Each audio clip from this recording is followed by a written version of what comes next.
Hey everybody, what is going on? This is Scott Garber back in the saddle of the Profluence Sports Podcast, where we continue to put the spotlight on founders, investors, executives, helping shape the global sport landscape. Today, we're going to follow in suit and welcome my good friend Milton Lee, who has been in the sports tech space before it was sexy to even call it an asset class. Excited to dive in and learn all around the evolution and Milton, how you're expressing and shaping what the future of sport looks like. Welcome to the show, my friend. How are you doing today? Thank you, Scott. There's nobody with better energy in sports than Scott. Come on, man. Well, listen, if you can't get excited talking about sports as we watch the New York Knicks take over the whole entire city, practically the whole globe, and we just were talking before we got on. I mean, Milton, we get to sit at the center of that and do this for work every day. So I couldn't be more excited. And then I get to sit in the seat and learn from folks like yourself. So Milton, as we kick things off, as we always do, I think it's so important for the listeners to just get a little bit of understanding of your evolution from internships with the dream team to Wall Street to Key Motion. Give us a little insight to your journey in youth or in sports, and let's kick things off. My journey, the through line is that it's always been about passion for sports. Grew up, I played in college at University of Pennsylvania, and I was lucky enough that my best friend's uncle was a man named Rick Welts, who is currently president of the Dallas Mavericks. Rick, at the time, was head of marketing at the NBA when I graduated college, and he said, if Milton flies himself to Barcelona, we will give him something to do with the dream team. And so my job was escorting players and their families to venues and events, opening ceremonies, track and field. I took Scottie Pippen and his girlfriend to track and field. I took Karl Malone to boxing. I took Chris Mullin and Patrick Ewing to go lift weights at the gym. I got to go with everybody except for MJ, because MJ was out playing 36 holes of golf a day. We had to helicopter him out to different parts of Spain because once a crowd found out he was golfing somewhere, the country club would get way overcrowded. Yeah. And then Larry Bird, who just didn't really come out. But otherwise, it was a magical experience for a 22-year-old basketball nut that was passionate about sports. I met people back in 92, David Stern, Steve Mills, who was at the NBA and went on to become president of the Garden. And it kind of set the stage for me to navigate into this world of sports before it was sexy. Neat, Milton. As you think back about those years, right? Like the passion of what that is, you take a quick little detour and you go into Wall Street. I'm curious. Usually we ask the question coming out of Wall Street, how did that shape you as we define this asset class? But getting to taste sort of that passion of sport before and then going into the institutional side, what were you able to take from those experiences as you entered the belly of the beast in Wall Street and spent a decade, sort of evolving your career there? That's a great question. And it's actually my starting point for any young adults that are trying to get into the sports business. And I just talk about how there were so many lessons learned from my time on Wall Street, and I could always keep an eye on what was happening in sports. But at the same time, I was kind of procuring a skill set that I wouldn't have learned otherwise, whether it was to think very critically and analytically, getting up to speed with Excel, spreadsheets, being able to navigate office politics in large companies in a cutthroat environment, being able to handle a lot of different moving parts, all skills that I count on today. Little did I know that the investing part of that would come full circle, as today I'm both advising and investing in sports and sports tech companies. So it's a great experience for me, learned a ton, and was a great springboard for where I am today. Yeah, no. And I mean, look at the asset class, Milton. I can't believe we call it that now, right? We were reminiscing on, sort of your transition from Wall Street into actually starting to lean in and build before anybody was really doing it.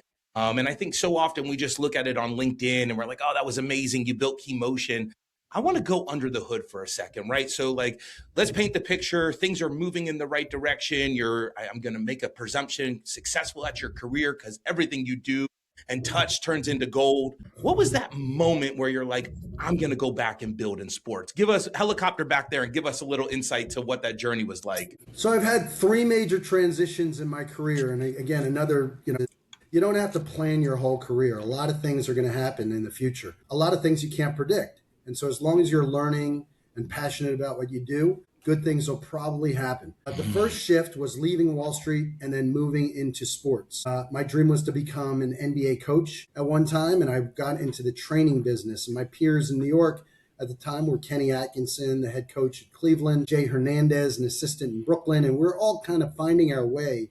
I was lucky enough to be an assistant coach with the LA Clippers for two of their summer league teams with Blake Griffin and DeAndre Jordan, and I was on my way to becoming an NBA coach. Then miraculously, I got connected to Mikhail Prokhorov. I saw an article online that said Russian billionaire looking at buying the Nets. I posted as a joke on my Facebook at the time, this was 2009, mind you, does anyone know Mikhail Prokhorov, trying to get in touch? It was a totally cheeky comment, didn't expect any responses. 5 minutes later, I got an email from a college friend in France saying, have you been in touch with Chris Charlier?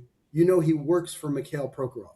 And so I tell that story just because there's so much luck and serendipity that has to go into that often happens on your journey, and you can't predict it, but you have to be prepared for the moment. And luckily I was prepared for the moment. And Prokhorov and Charlier hired me as their lead advisor on purchasing the Nets. I was on the board of the Nets and Barclays Center and had a fantastic 5 years working with them. It was a great experience. Wow. My second pivot was then to become CEO of a sports tech company called Keymotion. One of the jobs I held at the Nets was head of technology and analytics. Again, at the Nets, a lot of sports teams were mom and pop kind of organizations. There was a lot of responsibilities. And if you raised your hand, oftentimes you were exposed to a lot of different ways of working.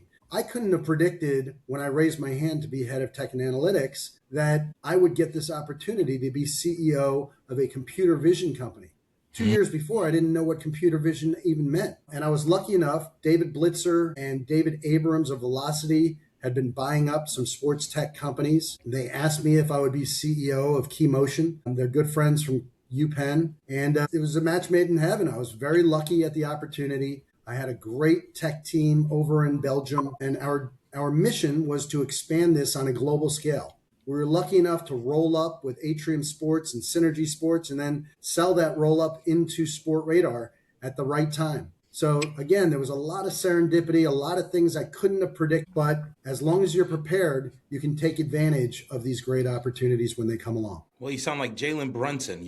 My confidence comes from my preparation in the summers in the gym when no one's looking. And, you keep using the word luck, but I think luck is a recipe. And if you continue to add the right ingredients, luck will continue to show up within your world. Milton, I got to go back though. We before I go any deeper into the sports conversation, you referenced UPenn quite a bit.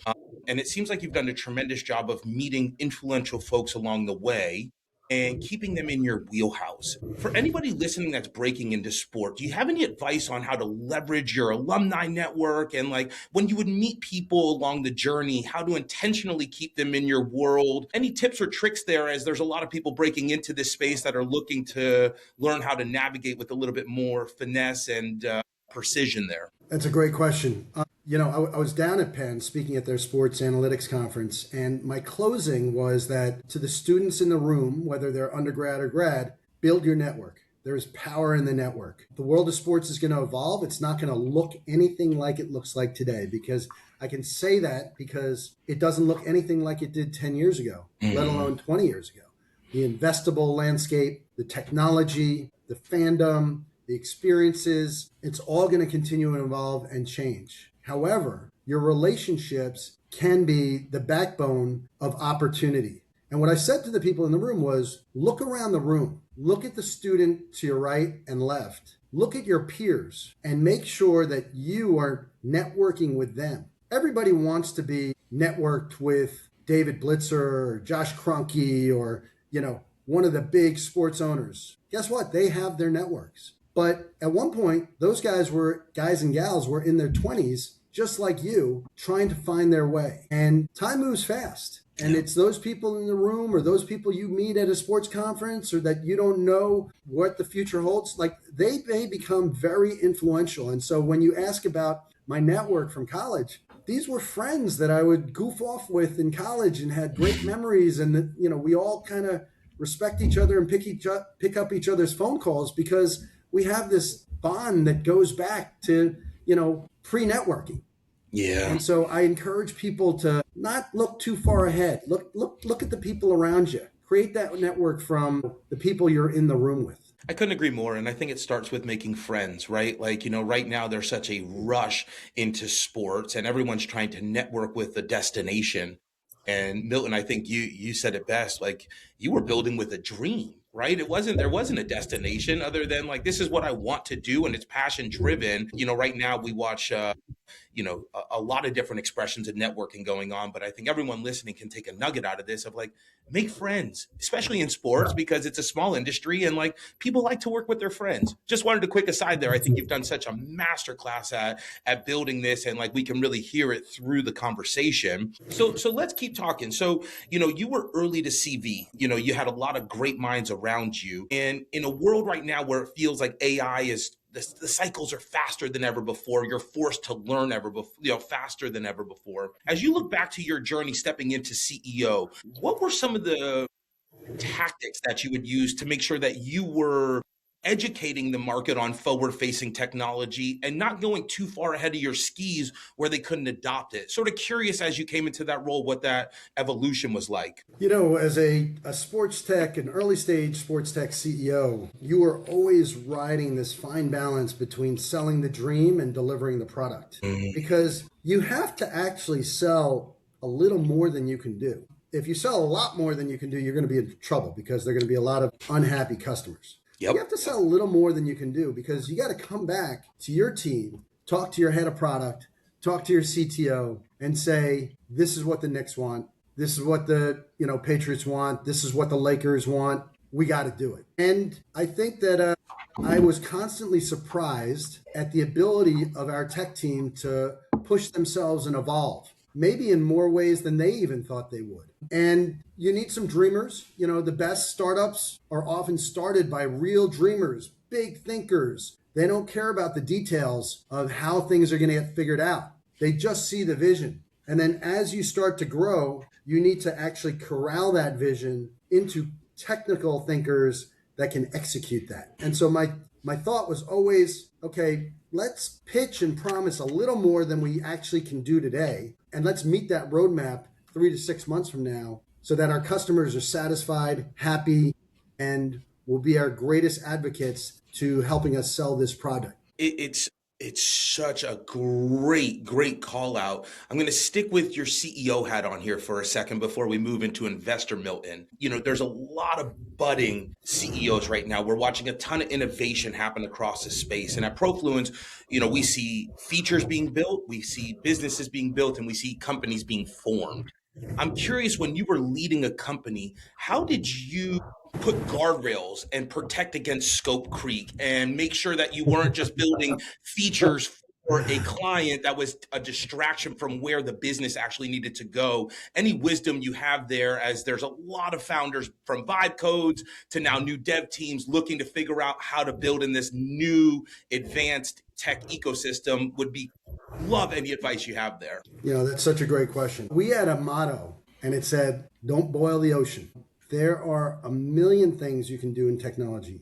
Today, with a Claude code, and a lot of smart individuals, creative individuals, you can build anything. As a CEO, I had to rein in that dream and sit there and go, well, are we actually going to make money? Is this going to help us build a platform that creates a moat that's really hard to penetrate? What is the actual end goal? Because we'd come back from meetings or we'd get inbound of, hey, we want computer vision products for equestrian or, dog jumping or and things we could do. But we're like, can we turn this into a repeatable, scalable model? And to your question of whether you're a feature, a product, a platform, every single day we would go back and forth. Can we turn ourselves into a platform? That's the dream, right? You guys have been talking about this at Profluence, the evolution of sports technology, of technology in general. Can we turn ourselves into a platform? Can we do it through acquisition? Can we do it through build out? Can we do it through expansion, through different sports? How can we do it? We actually had to do it through merger and acquisition and turned ourselves into a small platform that sold into a bigger platform in Sport Radar. But the truth of the matter is the vast majority of early stage technologies are not going to be a platform. And so the earlier you can define whether or not you are a product, a feature, or a roadmap to a platform, the better, because you can think more strategically. The amount of founders I talk to that say they're going to be a unicorn, when truth be told, they're going to be a product or a feature, which is fine. And that might be a great outcome. Like, you can still be a great outcome if you are a product tucked into a big platform.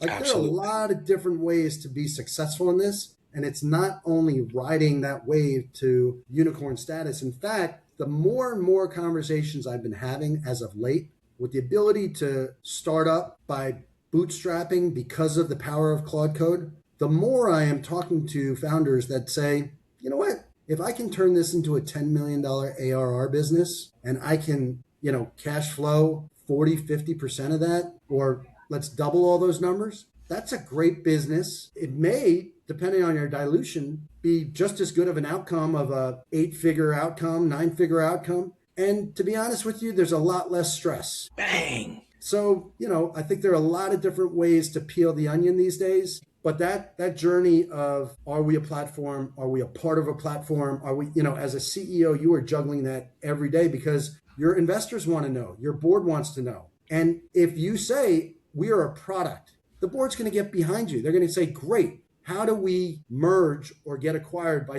a platform so that we can amplify what we are doing and turn out into the best exit? I think we see this a ton on our side, and clarity is king, right? Like, when you understand what you are and where you're going, there's different strategies that you're able to implement what you're talking about. And again, like, we romanticize that we all want to become unicorns, yet they don't always tell you the other side of the fence, where you dilute yourself all the way down and you have a liquidity event and Yeah. you've made everyone a lot of money and you sometimes just get Yeah. compensated as an employee. I think it's such an exciting evolution when you look at the technology side of the business, and you sort of look at this dichotomy of where you sit. But Milton, we're watching an evolution, right? Whereas before it used to be sports tech, now we're watching this same thing happen on the physical side, where we're watching vertical integrations from pro teams to academies to then layering tech in, as the connective tissue. Give us a little insight what you're seeing beyond sport tech as an emerging trend within at least the US sporting market. Yeah, you guys have written a fair amount on real estate opportunities as well. So after leaving Sport Radar, I created an advisory business. As mentioned, I still advise a few sports tech companies and have invested in a number of them. But I spend the most of my time with DC United and their ownership group. And I think at the surface, most people would probably say, oh, DC United, they are the ownership group of the MLS team in DC. Great. That's interesting. But if you look at the modern sports ownership group, there are layers and layers to truly take advantage of what is the anchor investment. So we have DC United as part of the MLS. We own Audi Field, which is where they play out of. The Washington Spirit plays out of. The NWSL Championship is going to be out of. We have a lot of events over there. We also have a complete vertical integration. So we have a USL Championship team. You have a USL Gainsbridge team. So those are men's and women's teams as well. We own the DC Power. We own Loudoun United. DC Power is probably most famous for the fact that we offered Trinity Rodman $4 million a year to come with us. Yeah. She ended up staying with the Washington Spirit, but you have to be aggressive when you are punching up. And we felt it was an opportunity to be aggressive. And then where we, loop the circle is that we also have a very large footprint in youth soccer in Loudoun County, one of the most affluent demographics in the country, with a great girls and boys youth footprint. We've got 5 fields after school on any given weekday. Those 5 fields will be filled. On any Saturday, we'll have tournaments and events from 8 a.m. in the morning until 8 p.m. at night. And what our vision is to serve the community. There is a want and a need for healthy participation and good, solid, fundamental teaching. We'd love to find some of these elite players that can move up into our teams. And then the dream is to eventually get one of those players onto the DC United squad so that we have a total vertical integration similar to what happens over in Europe. right? I was watching a 60 Minutes, I think it was a replay of Lamal from Barcelona on the Spanish team. They found him at 6 years old. And not that we're betting that that's going to happen, but there are a lot of opportunities there. And then we also have a diverse investor platform. We own a basketball team over in Australia. We have the rights to 80 acres of land to develop in Baltimore that we announced we're going to partner with Carmelo Anthony on to build a soccer-ready multi-use stadium. Wow. And then we are owners of a Major League Volleyball team, a women's team in DC, which will launch in January 27. So there's a lot of exciting things. There are a lot of opportunities that come across our desk. And then, real estate is a big part of that as we look to develop, Audi Field and the outskirts around that real estate area into mixed use development. That whole area 10, 15 years ago was, not that developed. And it's turned into like a hipster area. Yeah. And we think it's going to continue to grow like it has in so many cities around the country and around the world. No, it's really neat. There's a lot of opportunity to read about it. There's very few opportunities to get a chance to talk to the architects that are actually helping put this together. Milton, I got a question for you in this vein, right? And we're watching soccer and volleyball and hockey and baseball, sort of the predominant four that have been traditionally wrapped around prep schools or boarding schools. Talk to me about some of the other sports, right? I'm referencing football, maybe in general. There's a lot of chatter what's going on in the NCAA right now. Do you see football sort of getting adopted in this same development model, or how do you watch sports outside of your core thesis fit in, and any insight as to what their trajectory will look like? Yeah, that's a great question. I wish I knew the answer because Yeah. I'd know where to place all Put the my money. bucks. If you do look at what HBSE has interestingly been doing across youth sports, and they started with baseball, but they have a big investment now in football and flag football. I wonder with football, as flag football evolves and grows, which it certainly is growing, it's going to be a college sport. It's going to provide opportunity for, women to play a game that they love. I wonder, does it take away from some of the talent pool going into football itself? I don't know. I don't know what the answer is to that. Yeah. I do know that it is a concern of parents, concussion, injury, especially when you have so many alternatives. There's so many sports that are popping up. You guys have been on the forefront of padel, obviously pickle. Friends of mine, their kids were top tennis players in the state of California, and they pivoted to pickle. Now they're the number 1 and 2 pickleball players for 18 and under in the country. And so, I think top athletes will pivot to other sports where they see opportunity. In some ways, it's kind of like the digitization of media in that you will get what you want, when you want, where you want it. So you have an interest in chess, there's going to be a series about chess. You have an interest in fly fishing, there's going to be some YouTube classes about fly fishing. You have an interest in knitting. Everybody gets what they want. In sports, I kind of feel like it's the same way. You want Savannah Bananas, lighthearted, fun experience, family friendly. You're going to get that. You want World Series with the top players all on the LA Dodgers. You're going to get that. You want flag football. You're going to get that. You want it highlighted, through Game Changer or Ballers or, Veo, you're going to get that. Everything that people want in all the different sports, padel, pickle, tennis, badminton, ping pong. Like, just think of the racket sports alone. Yep. You guys said, I think tennis was the hardest sport out there. I don't know, maybe badminton people might have something to say about that. But point being, anyone with an interest and a passion is going to get served with opportunity, whether it's billiards, darts. You look at ESPN these days, the things that they are showing, because the costs are so low to produce content for some of these events, but it's creating new fandom and it's creating new audiences and it's creating people willing to try different things. And I think it's going to go in a lot of different directions. But at the elite level, like the Knicks NBA championship, the elite, the top 5 leagues, you're still going to feel like that is a world championship. Creme de la creme. No, I nod my head in a lot of agreement with you. One more question, and then we're going to go rapid fire and bring this thing home. Milton, so much of the conversation right now within sport is consuming, we're going to call it 6 or 7 years old till 30 years old, when maybe you're in your prime of professional sports. I'm curious, through your lens, there's this lifelong participation that goes on, right? That beyond the prime time, we still watch recreational golf and tennis and all of the sports you just alluded to. Are you paying attention to opportunities that are outside of the premium sporting experience that, really ties into the community and the participation side for us as a society? Absolutely. Absolutely.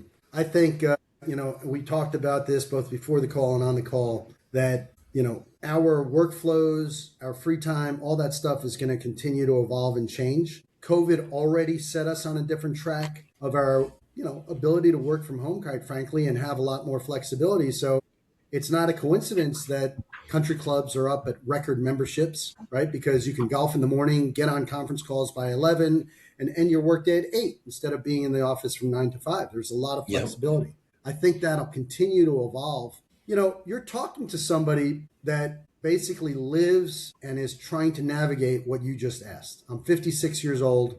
I love to ski. I love to play basketball. Two sports that are really hard on your knees. I play basketball every Sunday. I'm lucky enough to have a group of guys. It is athletic, it is exercise, it is rejuvenation for me to start my week, but it's also social, and it's community, and it's talking about the Knicks game, and it's talking about what you got planned next week, or what having a kid, or things like that.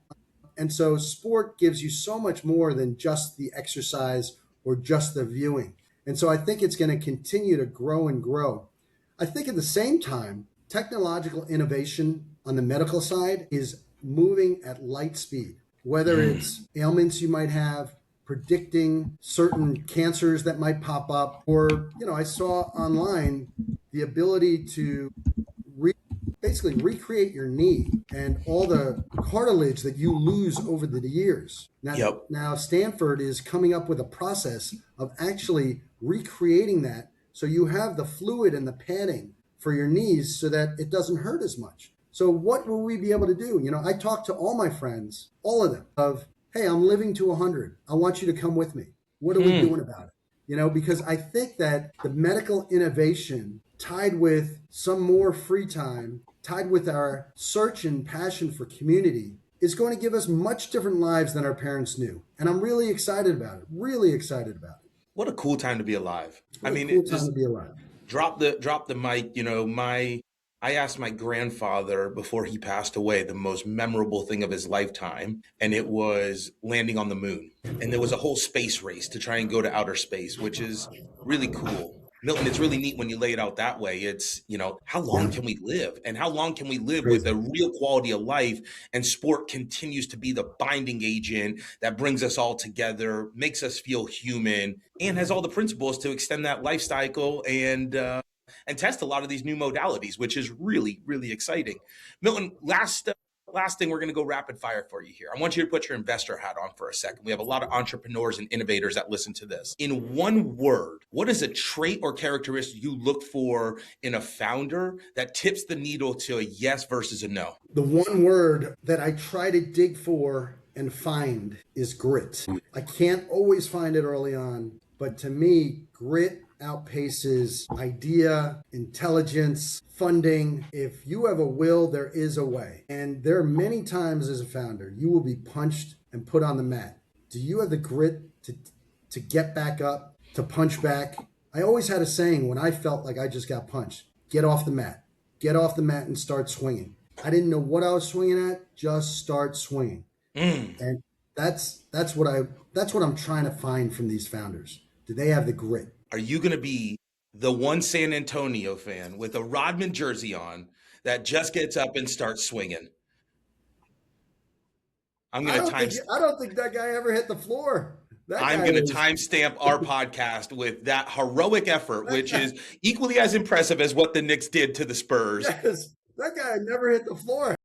If you're listening to this, that's the kind of grit we're looking for. Milton, my man, thank you so much for everything you do for the sporting industry. I could sit here and talk to you for hours, but if any listeners want to follow the amazing work you're doing at DC United through your investment vehicle, what's the best way to follow you or get in touch? I'm on LinkedIn. I'd like to be a little more active than I have been. So hopefully I'll push some more out there. But, I connect with people on LinkedIn. There are plenty of people, to be quite honest, that I'm not sure how I'm connected in, but it's a great networking tool and everybody should take advantage of it. Not just to hit me up, everybody should take advantage of it. Scott, there's nobody with better energy than you in this business. I love being around you. It's palpable. Thank you, brother. It lifts me up. It's a great way to start this morning. And I appreciate you guys and what you're doing at Profluence. Man, thank you so much, Milton. Everybody, remember, you are one cheeky Facebook message away from your whole life changing. So please don't hesitate. Hit the post button. Connect with good people. Milton, I look forward to doing it again soon, brother. Talk soon. All right.